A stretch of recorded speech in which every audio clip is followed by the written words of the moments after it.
দেশবাসীকে নায়েবে আমির মুজিবুর রহমান জামায়াতকে একবারের জন্য ক্ষমতায় পাঠান। এদিকে ইসরায়েলকে হামলা বন্ধে চাপ না দেওয়ার ইঙ্গিত ট্রাম্পের। বাংলাদেশকে চাপে ফেলতে পুশিন করছে ভারত, বলছেন মির্জা ফখরুল।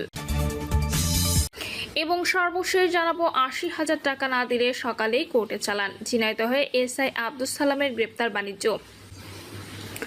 শুনছিলেন সংবাদ শিরোনাম, এবারে বিস্তারিত। ইসরায়েলকে হামলা বন্ধে চাপ না দেওয়ার ইঙ্গিত ট্রাম্পের।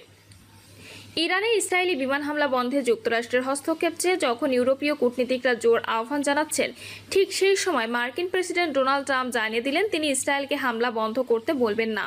ট্রাম্পের কাছে এক সাংবাদিক জানতে চান তিনি কি ইউরোপীয় নেতাদের আহ্বানে সাড়া দিয়ে ইসরায়েলকে চাপ দেবেন যেন তারা হামলা কামিয়ে আনে এবং আলোচনার পথ খুলে দেয়। এর জবাবে ট্রাম্প বলেন, ইসরায়েল এখন জিতছে এবং তারা খুব ভালো করছে, তাই জয়ী পক্ষকে এমন অবস্থায় কিছু বলা কঠিন। অর্থাৎ তিনি ইরানে ইসরায়েলের চলমান হামলা বন্ধের জন্য কোনো হস্তক্ষেপ করবেন না। এটা স্পষ্ট যে চলমান সংঘাত পরিস্থিতিতে ট্রাম্প পুরোপুরি ইসরায়েলের পক্ষে অবস্থান নিয়েছেন। তিনি কূটনৈতিক সমাধানের পক্ষে এখনই ঝুঁকছেন না, যদিও শেষ পর্যন্ত সিদ্ধান্ত নিতে আরও 2 সপ্তাহ সময় রাখছেন বলে জানিয়েছেন। বাংলাদেশকে চাপে ফেলতে পুশিন করছে ভারত, বলছেন মির্জা ফখরুল।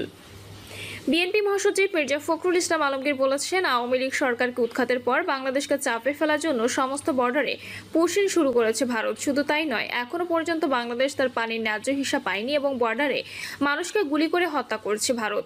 মির্জা ফখরুল ইসলাম আলমগীর বলেন, আওয়ামী লীগ সরকার কথায় কথায় জঙ্গি খুঁজে বেড়াতো। ফজরের নামাজ মসজিদে পড়ার অপরাধে আলেম ওলামাদের জঙ্গি তকমা দিয়ে ধরে নিয়ে যেত। এটা হলো সারা দেশের চিত্র, এমনকি জঙ্গি সাজানো হয়েছে। তিনি বলেন, মাদ্রাসার এতিম ছেলেদের ধরে নিয়ে ঘরের মধ্যে রেখে বিভিন্ন লিফলেট লিখে হাতে ধরিয়ে বলতো তারা জঙ্গি। সেখানে র্যাবের লোকেরা বন্দুক পিস্তল দিয়ে হত্যা করেছে। এই ঘটনাগুলো পতিত আওয়ামী লীগ সরকারে ঘটিয়েছে, 2-1টা নয়, অসংখ্য জায়গায়।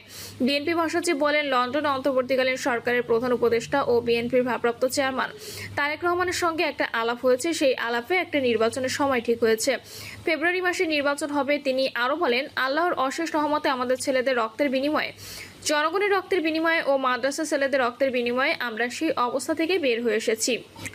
আল্লাহ আমাদেরকে একটা সুযোগ করে দিয়েছে, এখন তোমরা একটু সিধা রাস্তায় চলার সুযোগ করে নাও, সৎ পথে চলার রাস্তা বের করো এবং জনগণ যত ভালো থাকে সুস্থ থাকে তারা যেন তাদের অধিকার পায় সেই ব্যবস্থা করো।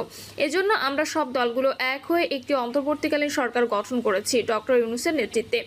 তিনি বলেন, আমি শেখ হাসিনার আমলে 13 বার জেলে গেছি, 4 বার জেলে ছিলাম, মামলা হয়েছিল 121টা। একইভাবে ঠাকুরগাঁওয়ে 7,000 মামলা হয়েছে এবং যাদের নামে মামলা হয়েছে তারা সবাই সাধারণ মানুষ, কোনোদিন আদালতের বারান্দায় পর্যন্ত ওঠেনি। তাদের একটাই অপরাধ, তারা হাসিনার পক্ষ নেয়নি।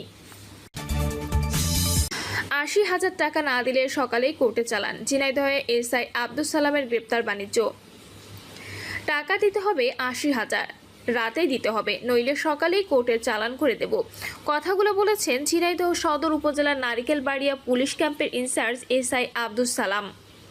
শেষ পর্যন্ত ৮০,০০০ টাকার বিনিময়ে মুক্তি মিলেছে সদর উপজেলা বাটিয়াডাঙ্গা গ্রামের মৃত মহসিন শেখের ছেলে আব্বাস আলী শেখ, মহেশপুর উপজেলার আয়ুব হোসেনের ছেলে মোহাম্মদ কালাম প্রধান, যশোর বাঘারপাড়া উপজেলার তেলেধন্য গ্রামের মহর আলী মোল্লার ছেলে মোহাম্মদ মাসুদ রানা, মহেশপুর বাগানঘাট গ্রামের হানেফ আলীর ছেলে সাব্বির হোসেন, একই গ্রামের মৃত হানেফ আলীর ছেলে আবুল কাশেমের। এরা ভাঙ্গারি ব্যবসায়ী। ঘটনাটি ঘটে রাত 11:15টার দিকে ঝিনাইদহ সদর থানায়। শুক্রবার খবর ফাঁস হলে তোলপাড় শুরু হয়। নড়েচড়ে বসেন জেলা পুলিশের কর্তা ব্যক্তিরা, মাঠে নামেন পুলিশের বিশেষ গোয়েন্দা দল। এদিকে ঘটনা ধামাচাপা দিতে দালাল চক্র মরিয়া হয়ে উঠেছে। ভুক্তভোগীদের একজন আব্বাস আলী বলেন, ভ্যানে গ্রামে গ্রামে ঘুরে পুরাতন মালামাল ফেরি করে কিনে থাকেন তারা। সকাল 9টার দিকে সদর উপজেলার দিঘিরপাড় গ্রাম থেকে কেজি দরে পুরাতন লোহা লক্কর কিনে ব্যবসা প্রতিষ্ঠানে ফিরছিলেন। এ সময় নারিকেলবাড়িয়া পুলিশ ক্যাম্পের SI Abdus Salam van rickshaw সহ আটক করে তাদের পুলিশ ক্যাম্পে নিয়ে আসে। ক্যাম্পে নিয়ে মোবাইল ফোন কেড়ে নেয় এবং 5 জনকে সন্ধ্যা পর্যন্ত পুলিশ ক্যাম্পে আটক রাখার পর ঝিনাইদহ সদর থানায় নিয়ে আসে। সেখানে তাদের থানা হাজতে রাখার পর চলতে থাকে দিন দরবার। টাকা না দিলে একাধিক মামলায় জড়িয়ে পরদিন কোর্টে চালান করে দেওয়ার ভয় দেখানো হয়।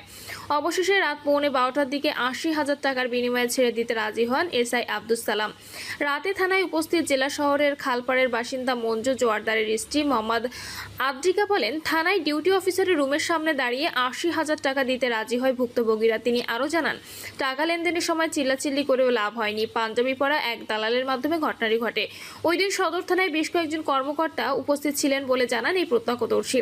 এ সময় তারা 3 নারী সহ অন্তত 5 জন থানায় উপস্থিত ছিলেন। এছাড়া ছিলেন রাজনৈতিক নানা পরিচয় আরও অনেকে। কথা হয় ভুক্তভোগী আব্বাসের অসুস্থ স্ত্রী পারভিন বেগম ও মেয়ে রিপা খাতুনের সঙ্গে। তারা বলেন এসআই সরাসরি 80,000 টাকা চেয়েছেন এবং বলেছেন ওই রাতেই দিতে হবে, সকাল হলেই কোর্টে চালান করে দেব। টাকা না দিলে 3টি ডাকাতি মামলায় তাদের চালান করে দেওয়ার হুমকি দেন এসআই আব্দুস সালাম। নিরুপায় হয়ে 80,000 টাকা দিতে বাধ্য হয়েছেন তারা। জানতে চাইলে এসআই আব্দুস সালাম বলেন, মঙ্গলবার সকাল 9টার দিকে বামুনাইল এলাকায় ত্রিমোহনী থেকে ভ্যান বোঝে মালামাল সহ 5 জনকে ধরে পুলিশের কাছে হস্তান্তর করা হয়। সন্ধ্যার দিকে আটক ব্যক্তিদের সদর থানায় নিয়ে যাওয়া হয় এবং রাত অনুমান পৌনে 12টার দিকে দিঘির পাড় গ্রামের কলেজ শিক্ষক সাবুর আলী মল্লিকের জিম্মায় মুসলেখা নিয়ে থানা থেকে ছেড়ে দেওয়া হয়েছে। 80,000 টাকা লেনদেনের বিষয়টি সম্পূর্ণ এড়িয়ে গিয়ে তিনি বলেন, ওসি সাহেবের নির্দেশে আটক ব্যক্তিদের থানা থেকে ছেড়ে দেওয়া হয়েছে। সদর থানায় ওসি আব্দুল্লাহ আল মামুন বলেন, ভাঙারি ব্যবসায়ীদের বিরুদ্ধে কোনো অভিযোগ না থাকায় মুসলেখা নিয়ে ছেড়ে দেওয়া হয়েছে। লেনদেনের কথা শুনে বিস্ময় প্রকাশ করেন তিনি। এদিকে গ্রেপ্তার বাণিজ্যের খবর জানাজানি হলে রাত 10টার দিকে ঘুষের টাকা ফেরত দিতে খোরশেদ নামের কথিত দালালকে সঙ্গে নিয়ে সদর উপজেলার ডাকবাংলা এলাকায় যান এসআই আব্দুস সালাম। সেখানে একটি চায়ের দোকানে ভুক্তভোগী আব্বাসের ছেলে ইমরানের কাছে টাকা ফেরত দেওয়ার চেষ্টা করে ব্যর্থ হন। ঝিনাইদহ জেলা পুলিশের অতিরিক্ত পুলিশ সুপার ইমরান জাকারিয়া বলেন, ঘটনাটি দুঃখজনক। তদন্তে প্রমাণিত হলে অবশ্যই দায়ী ব্যক্তিদের বিরুদ্ধে বিধিমোতাবেক ব্যবস্থা নেওয়া হবে। প্রিয় দর্শক, এই ছিল এখনকার সর্বশেষ সংবাদ। আপডেট সব সংবাদ পেতে চ্যানেলটি সাবস্ক্রাইব করে বেল আইকনটি ক্লিক করে রাখুন। দেশবাসীকে নায়েবে আমির মুজিবুর রহমান জামায়াতকে একবারের জন্য ক্ষমতায় পাঠান। জামায়াত ইসলামীকে একটি বারের জন্য রাষ্ট্রীয় ক্ষমতায় পাঠানোর জন্য দেশবাসীর প্রতি আহ্বান জানিয়েছেন দলটির নায়েবে আমির সাবেক এমপি অধ্যাপক মুজিবুর রহমান। জনগণের উদ্দেশ্যে জামায়াতের এই নেতা বলেন, আল্লাহর আইন ছাড়া সুবিচার সম্ভব নয়। ইসলাম হচ্ছে পরিপূর্ণ জীবন ব্যবস্থা, যা রাষ্ট্রীয়ভাবে বাস্তবায়ন না হলে পরিপূর্ণ ইসলাম পালন করা সম্ভব নয়। তিনি বলেন, সমাজকে পবিত্র করতে হলে সমাজ থেকে দুর্নীতি, সুদ, ঘুষ, অশ্লীলতা, বেহায়াপনা, চাঁদাবাজি সহ সব প্রকার হারাম কাজ বন্ধ করতে হবে। রাষ্ট্রীয়ভাবে কোরআনের শাসন প্রতিষ্ঠার বিকল্প নেই। আর তাই জামায়াত ইসলামীকে একটিবারের জন্য রাষ্ট্রীয় ক্ষমতায় পাঠানোর জন্য দেশবাসীর প্রতি আহ্বান জানাচ্ছি। অন্তর্বর্তী সরকারের উদ্দেশ্যে মুজিবুর রহমান বলেন, দেশবাসীর প্রত্যাশা আগে বিচার ও প্রয়োজনীয় সংস্কার কাজ সম্পন্ন করে পরে জাতীয় নির্বাচন দিতে হবে।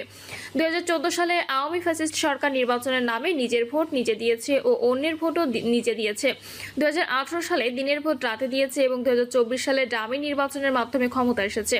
অন্তর্বর্তী সরকারের উদ্দেশ্যে তিনি আরো বলেন, আমরা নিজেরাও চাই না অন্তর্বর্তী সরকার আমাদের পক্ষে থাকুক, আর এটাও চাই না অন্য কারো পক্ষ নিক। আমরা চাই একটি ঐতিহাসিক, অবাধ, সুষ্ঠু, নিরপেক্ষ নির্বাচন, আর সেই নির্বাচন অনুষ্ঠানের জন্য সার্বিক সহযোগিতা করতে আমরা প্রস্তুত।